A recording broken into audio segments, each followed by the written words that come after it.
Thank you. My name is Mercy Njeri, an advocate of the High Court of Kenya, and also I work in the Laws of Kenya department at the National Council for Law Reporting, and I'm happy to join you guys. Good afternoon. Good afternoon, everyone. My name is Moses Rotich. I'm an advocate. I'm also a legal researcher at the National Council for Law Reporting. So today we are going to talk about careers in law reporting. Yeah. So as I said, we are from the National Council for Law Reporting, popularly known as Kenya Law, and we are established by the National Council for Law Reporting Act 1994, which is CAP 19A, and we are mandated to monitor and report all judicial decisions, particularly the Superior Court decisions. Superior Court decisions are decisions from the High Court, Court of Appeal, and the Supreme Court. Those are the courts that we call the Superior Court, the Superior Courts. They also involve the Environment and Land Court, which has a high court status, as well as the Employment and Labor Relations Court.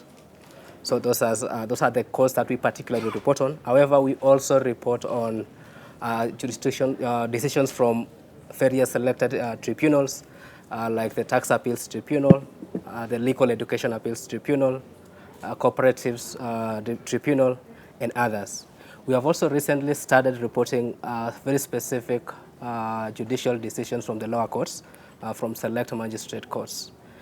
We also publish the laws of Kenya. Laws of Kenya are the acts of parliament, that are all acts that are passed by parliament. We all remember that only parliament have the power under the constitution to make laws. So together with the government printer and the Office of the Attorney General, we help in publishing the laws of Kenya. And that's also where we get a mandate to assign every act number a CAP number. A CAP number is like a chapter. So what we will have, for example, the Civil Procedure Act, we will assign it CAP 21. Our national act, our establishing act, as I said before, the National Council for Law Reporting Act, CAP 19A, and so on and so forth. So our website looks like that. We try to make all legal information public and easily accessible by anyone, be it a person with disabilities or wherever you are, all over the world. This website is accessible. If we look at a brief history of law reporting, it starts, as with almost all things Kenyan, starts with the English legal system. And the law reporting, the history of law reporting, as some of you might be aware, started way before in the medieval England. That is when you will have the court reports, where you will have a stenographer and someone reporting. And then you will have various solicitors doing their own law reports to be able to support the doctrine of legal precedent. What do I mean by the doctrine of legal precedent? In common law jurisdictions, judicial decisions are usually followed, so that if one court makes a decision today, the next court should be able to follow that decision if it applies to if it speaks to the facts and issues of that particular case. So that's why you get, in a very rudimentary way, the definition of a doctrine of precedent. So that is actually the whole idea behind law reporting. Now, in Kenya, the history of law, we started reporting laws in Kenya as far back as 1800s, the late 1800s. That is when Kenya was still a protectorate. So that's 1894. Then when we formed the Court of Appeal for East Africa and the East African Court of Appeal, that came later. Those two courts, you will still find those decisions within this website. Way after, and then fast forward to 1994. That is now when Parliament, so in its wisdom, to now create a corporation, a state corporation, and mandate it to publish laws of Kenya. After we've gained independence and still we didn't have a formal organization, an established organization, publishing the law reports.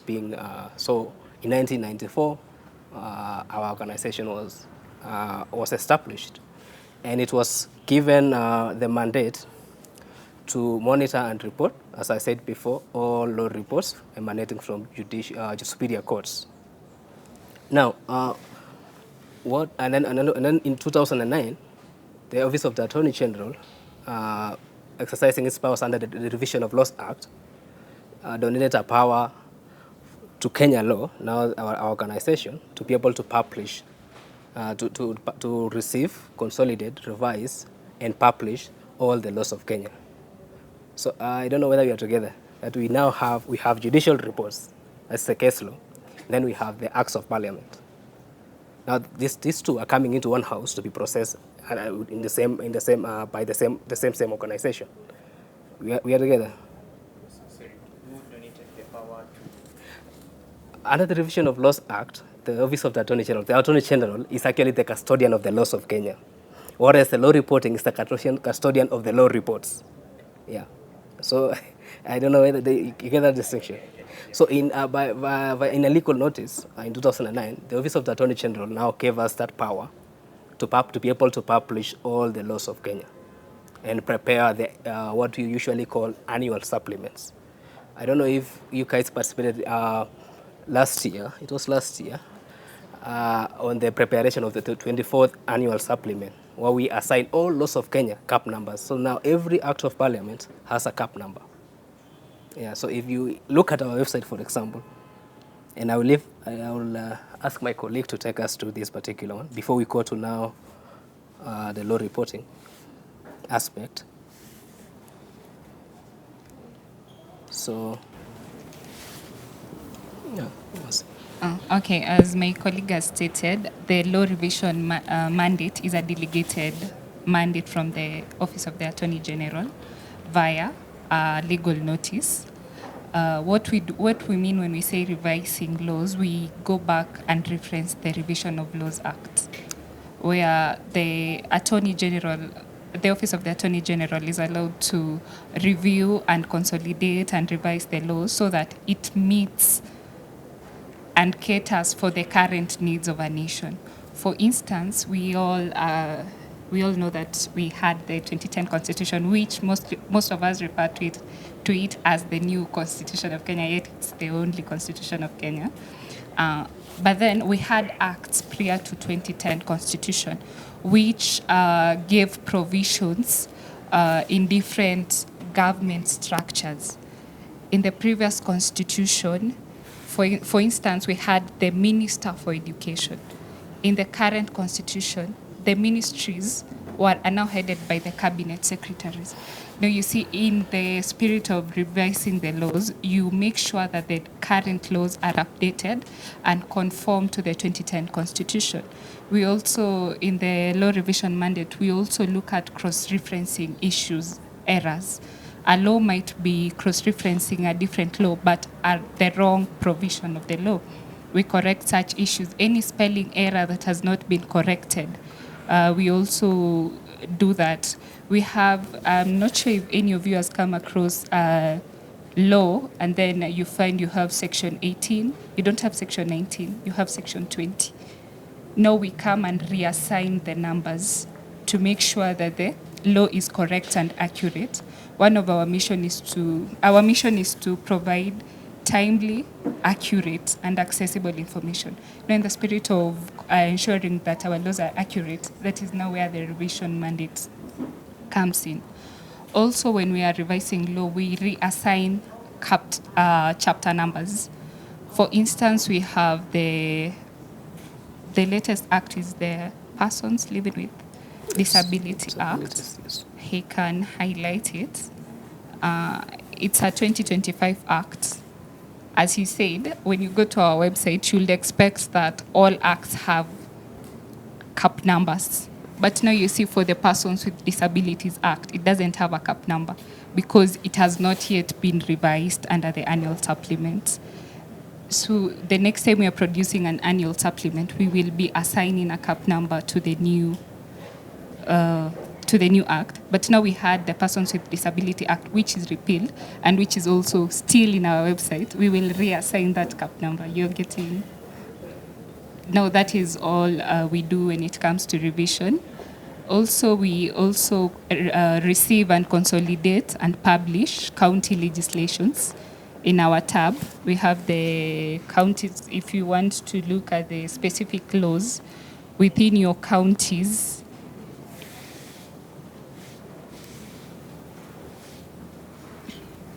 we have all the counties and all the laws. We have the bills. We also have the acts and the legal notices governing the different areas within the county. We also have the treaties. We also report and publish on the treaties governing us in Kenya. We have a compilation of all the treaties. We also we report on East African legislation. We also are custodians of the publishing the Kenya Gazette. Once we receive it, we publish it in our website. I also forgot to mention that while revising and consolidating laws, for instance, the famous Finance Act, we ensure that we update all laws that have been consequentially amended by the Finance Act to be up to date. Basically, that is it for the laws of Kenya department. Yes. Thank you, Mercy. So we also publish the judiciary cost list. I think that is where legal practitioners, if there are any in the house, we also publish the cost list, the daily cost list. So you will find our cost list here. So if you look, then you can also, if you're a practitioner, that is where you get that information. So basically, we try to provide all access to all legal information and the other related issues, including the cost list, the Kenya Gazette, the legal notices, all those. Now, how do we go about this? How do we go on publishing these ones? You've been told here that we receive the laws from the government printer, and then we publish them. What about the judicial decisions, given that we have so many courts, and then so many courts across the entire country, distributed in every county? Now, if you look at our act and the establishing act, it requires all judicial officers to be able, once they render a decision, to be able to send that decision to the Kenya law within 7 days. Within 7 days. So there is that 7 days, which we think should be 4 days or 3 days, or as it happens, as they deliver.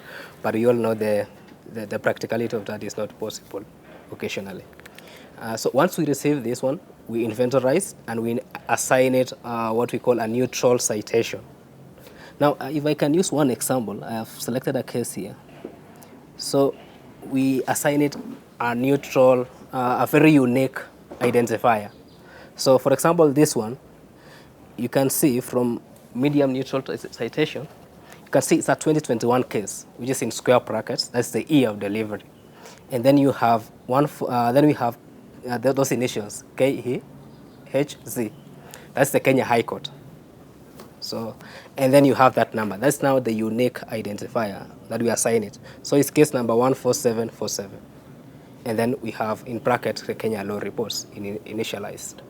So that is how we receive. So for example, so this Tumas and Tumas Enterprises is the name of the party bringing that case before the court. And then Tuatas, meaning the water parties were present. And then FAZES, in this case, the National Council of Law Reporting was sued. So we were the respondents. So now that is the other party on that part. It would also have, other cases would have other parties, such as the interested party, amicus curiae, and other respondents. Yeah. So so that's how it looks. So that's how what we now call this one that appears on bold and very promiscuous, very conspicuous is what we call the citation. So the case citation. So that's how it is. And then so once we receive all decisions, we publish it and we assign those numbers in our website. We make it as easy to access. And then you have various details of this case. You can see it's High Court, but where? High Court at Kisumu. And what was the outcome of this case? Usually, there are various outcomes that a court can deliver, That is, it can either allow your claim, or it can either partly allow, or it can dismiss, or it can issue further directions if it's, of course, it's adjourned to another date. So in every ruling that a court makes, there's the case outcome. So, and this one, as I said, can be either it can be allowed, it can be dismissed, it can be partially allowed, or the court can adjourn its decision to a later date. And then we have the judicial officer. In this case, it's Justice Apurili. And then the judgment date. This was delivered in 1st November 2022. And then, yeah. So once we receive decisions, we now take it through our workflow processes, and we decide which one is reportable. Because remember, we are mandated to publish reportable decisions. We, however, publish all judicial decisions on our website, but there are those that would go to a volume that is known as Kenya Law Reports. So out of these thousands of decisions that we receive on a regular basis from courts, we pass them through a selection process, and then select those ones that are most that have the most jurisprudential value. That are either it deals with a novel issue. So, for example, we all heard about the basic structure doctrine. So that was a novel issue in our legal system, and it was coming. It was the first time that was being decided in a court of law in Kenya. So that case would pass our selection criteria and become reportable, and now it will go to printed volumes. Now, we have. So since we are speaking about careers in law, the first career there, you can already tell, is someone called a collection agent, who will now receive this case and start making sure that all those details are captured correctly, accurately. So that is the first career, at least in law, in Kenya law. That's someone called collection agent, whose purpose is to receive these decisions from the courts.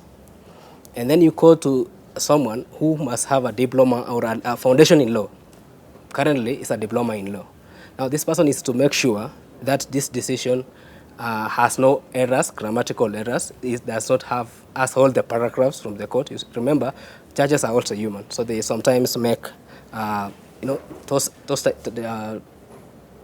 errors, those small minor errors. Sometimes a paragraph is not numbered correctly. A provision of the law has not been captured correctly. So this is where it's first identified by someone called a legal proofreader. So that's the first career. That's the second career that you can have within a legal proofreader.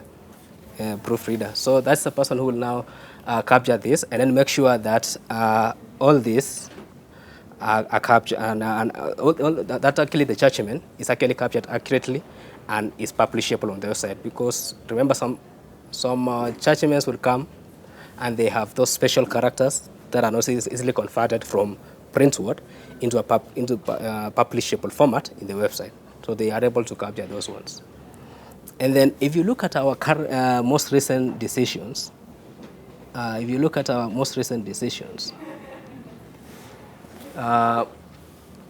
you will realize that it has links. So for example, if a court has made reference to an act of parliament, it will have made it will set there, but it doesn't have those links. So we have a system that assigns links, so that if you are reading, for example, on our website, and then you see, for example, paragraph 3, you see an act of parliament has been mentioned. It's a clickable link. If you click, it takes you to the act. All right? Yeah, so that is so it makes it easier for you to make reference to access the reference material. We also link books, journals, and articles, newspaper articles, Hansards. We also provide links for those ones. That work is done by a legal assistant. Yeah, so that is the third career that is that we can that is available at Kenya Law. And then now, we have to prepare a summary for a reportable decision. A decision that has been selected as reportable, we have to prepare a summary. And that goes to someone with a Bachelor of Laws and also an admitted advocate of the High Court of Kenya to prepare a case summary. Yes, a case summary looks like this. I think, you see the first part? Yeah, so that is a case summary usually has a title, which is in this case, it reads an unwarranted restriction to Kenya law's mandate to publish judicial decisions amounts to an attack on the development of jurisprudence in Kenya. Remember, as I said, law reporting is very critical in development of law because it captures jurisprudence that is emanating from superior courts, and also it's very important for the rule of law. So that is how we prepare. The following paragraph in italics, that is a head note. So it's it captures very key issues that have been raised in the judgment, legal issues that have been raised in the judgment. There, so that if you read that paragraph, it tells you what that entire case talks about. Yeah, we are together. Yes. If I've lost someone, just feel free to interrupt, and then I will be able to get us all on track. So, and in our website, we will also have the name of the law reporter, the person who did that, who was in charge of preparing that summary. And in this case, is my colleague, John Rabier. And then we'll have casuals. Casuals is now the legal issues being broken down into their very individual thematic areas to be able to guide you, to tell you what other legal issues this case brought out. And then we have the brief facts of that case, and I don't think I need to speak more on that. And then the issues, the legal issues, and then the key holdings. And then after that, you have the outcome. What I was telling you, outcome. In this case, this application was dismissed. And then orders, you have there. And then now, remember the material that I told you we provide links to within the judgment. We extract them. So we extract cases, then we will start with Kenyan cases, and then we go to outside other jurisdictions because we love ourselves. That's all. Quickly, if I can go through the careers that are available within the law reporting. So of course, I've said there are collection agents, there are legal assistants. We also take pupils, so that they will also be trained as legal assistants, and they will assist in preparation of case summaries, legal research, and other tasks. We also have now the senior law reporters. We have legal research, and then we have senior law reporters, and of course we have the management team, and then at the very top we have the Chief Justice being the chair of the board. Yeah, and then we have the editor being the administrative, the Chief Executive Officer being the administrative head. So for law reporters, for legal researchers, all the way to the CEO, and of course you can argue the CJ, have to have a Bachelor of Laws degree, and they have to be admitted advocates of the High Court of Kenya. Yeah, so that's all. And then we have other supporting staff. Of course, for us to be able to maintain that website, we have to have the ICT personnel, we have to have the HR department, we have to have the publishing officers. So it's an entire organization, a fully fledged organization. Yeah, that's all from us. Thank you so much for listening.